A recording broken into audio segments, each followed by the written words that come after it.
नमस्कार दोस्तों, मैं डॉक्टर सौरभ शुक्ला हूँ, director orthopaedics and joint replacement Medanta hospital Lucknow में। आज एक बहुत ही कॉमन टॉपिक में हम लोग बात करने वाले हैं, ओबेसिटी या मोटापा और जॉइंट रिप्लेसमेंट सर्जरी। तो अक्सर हमारी ज़िंदगी में हम लोग देखते हैं कि ओबेसिटी एक कॉमन चीज़ हो गई है। सिर्फ ओबेस ही नहीं, ऐसे पेशेंट्स में डायबिटीज़, ब्लड प्रेशर हाई होना, थायराइड होना, ये भी होते हैं और साथ साथ इनमें आर्थराइटिस भी होती है। हम लोग कहते हैं वज़न लूज़ करें, लेकिन ये वज़न लूज़ नहीं कर पाते। कहते हैं डॉक्टर साहब लूज़ कैसे करें जब जॉइंट्स ही साथ में नहीं देते। और इनके दिमाग में शंकाएं होती हैं कि क्या अगर हम लोग को जॉइंट रिप्लेसमेंट के बारे में एडवाइस किया जाए, क्या ये सक्सेसफुल होता है। तो एक एक करके हम लोग इन पॉइंट्स को डिस्कस करेंगे। तो साइंटिफिक वर्ल्ड ने जो है ओबेसिटी को डिफ़ाइन किया है BMI से। BMI मतलब आपका वेट और आपके हाइट के बीच में जो प्रोपोर्शन है उसको हम लोग BMI कहते हैं। तो अगर 25 से नीचे की फिगर है तो आप नॉर्मल हैं BMI। अगर आप 30 से 35 BMI के हैं तो आप ओवरवेट हैं, और 40 के ऊपर हैं तो डेफिनेटली आप ओबीज हैं।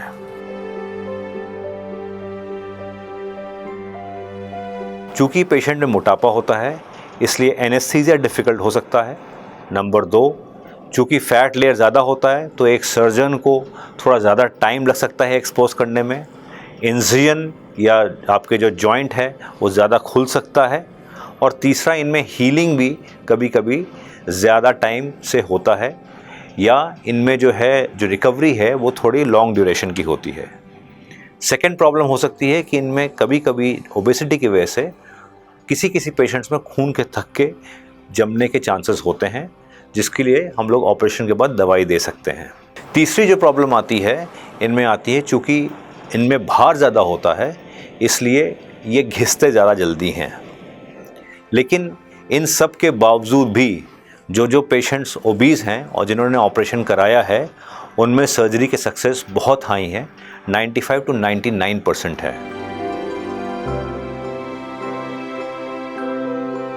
उनको ऐसे सेटअप देखना चाहिए जहां एक एनेस्थीसिया टीम कॉम्पिटेंट हो और एक्सपीरियंस्ड हो।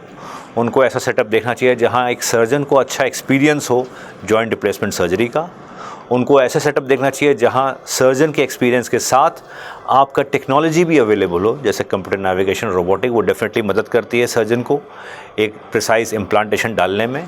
और चौथा, एक ICU बैकअप अच्छा होना चाहिए, क्योंकि यू नेवर नो कि किसको क्या प्रॉब्लम ऑपरेशन के बाद हो सकती है, खास तौर से अगर पेशेंट ओबीस है।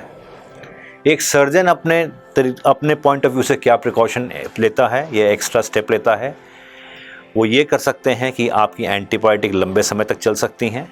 वो आपको ऑपरेशन के बाद DVT या खून के थक्के कम करने की दवा दे सकते हैं, और आपके साथ डिस्कस करने के बाद ऐसा इम्प्लांट चूज़ कर सकते हैं जिनकी लाइफ लंबी हो। इसके बाद जो है सवाल जो पेशेंट लोग करते हैं कि क्या डॉक्टर साहब हम ओबीज हैं, क्या हम ऑपरेशन या ट्रीटमेंट ओबेसिटी का पहले कराएं या हम अपना जॉइंट रिप्लेसमेंट पहले कराएं। इसका भी एक साइंटिफिक उत्तर है। अगर आपका BMI 40 के ऊपर है तो आपको अपने जॉइंट रिप्लेसमेंट बाद में कराना चाहिए। अगर BMI 30 से 35 की है तो आपको जॉइंट रिप्लेसमेंट पहले कराना चाहिए।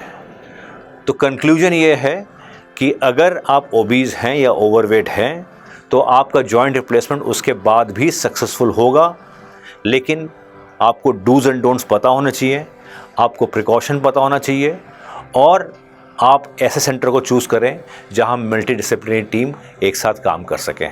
आई होप ये इन्फॉर्मेशन आपके लिए यूज़फुल होगा। Thank you. नमस्कार।